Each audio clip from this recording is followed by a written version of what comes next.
I've been working on this project for quite a few months now, on and off, not all the time. And I've had a little problem with myself mainly to what I'm going to do with this configuration. I really wanted a V8 automatic. And I have a little phrase that I keep saying to myself sometimes, that just because you can doesn't mean you should. And this is one of them I forgot to tell myself. Because although I got the engine in, I've got it all fitted, plumbed up, and everything's good, the wiring's done, etc, etc.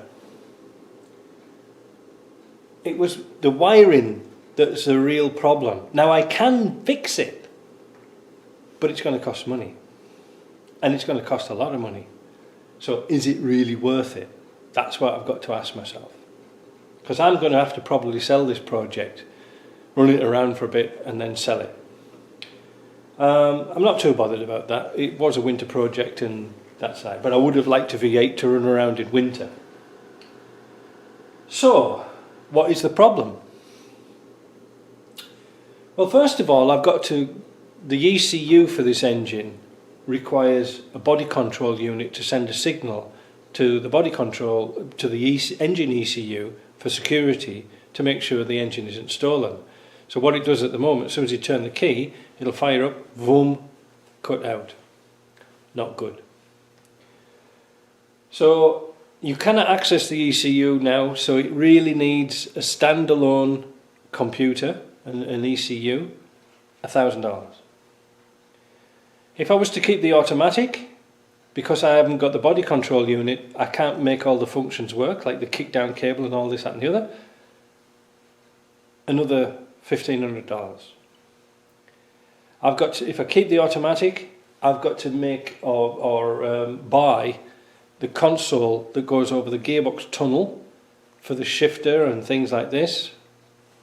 Again, another $1,300–1,400. So my idea this morning, well, or the other day, when I did the LT85 gearbox, was put the LT85 gearbox on the back of this engine. Because I've got the tunnel for it and I've got all the parts for it. This turned out to be a bit of a nightmare. Although I wouldn't have the automatic to mess about with, I've got to put a clutch in, that's no problem. I've got clutches and things, that's okay. The problem, believe it or not, was the flywheel. See, when you have an automatic, you have what's called a reluctor ring on the back of the flex plate or the torque converter. And there's a sensor, the crankshaft positioning sensor, reads the notches in the flywheel to tell the engine where it is.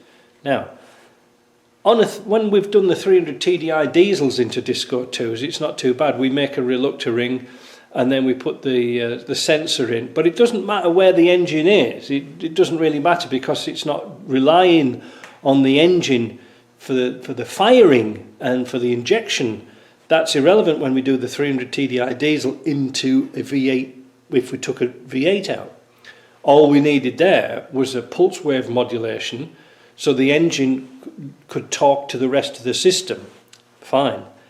With this, if I was to machine a flywheel, I have to be uber accurate to get the flywheel notching right in relation to the crankshaft, because the crankshaft has got a dowel in it and everything is set up so that when that engine turns, the ECU knows exactly when to fire each cylinder and inject fuel into the engine at the exact time, so it's critical. Now to retrofit that would be a nightmare. I can, however, do this by buying, again, a flywheel. I've got to get a flywheel now. I can get one for a V8 manual, but I've never seen a used one. But they're over $1,000 for a new flywheel. So again, although I can do that, it's more money. It's more and more and more all the time. And course, that adds up the cost of the vehicle at the end of the day. So I've had an idea. I'll tell you what I'm going to do. I'm going to keep this engine and gearbox assembly, and I'll buy a Disco 2 with a busted engine and gearbox and put that in, and that'll recuperate a bit of money because there's lots of dead Discos around here, so that I have no problems with that. And I knew this engine was a good engine when I did the heads on it and checked it. Cylinders were fine, there was no drop liners, there was nothing like that, so I know it's a good engine. The 4 litres seem to be a lot better than the 4.6s. So I've no problems there. So what I'm going to do, pull this out, take everything out before I get too far advanced, and I'm going to put a 300 TDI in it, which I already have. I have a 300 TDI engine and box. Don't really want to do it, but I don't think I've got much of an option if I want to make this a sellable vehicle, because that's ticking all the right boxes for what people want. Also, I forgot to mention, nightmare of a problem with the bonnet to get closed.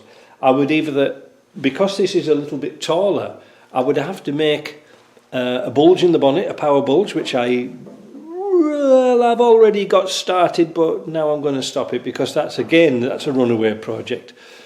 And I don't know if it's going to work properly. Or buy a fiberglass hood or bonnet with a power bulge in it, just to miss this bit.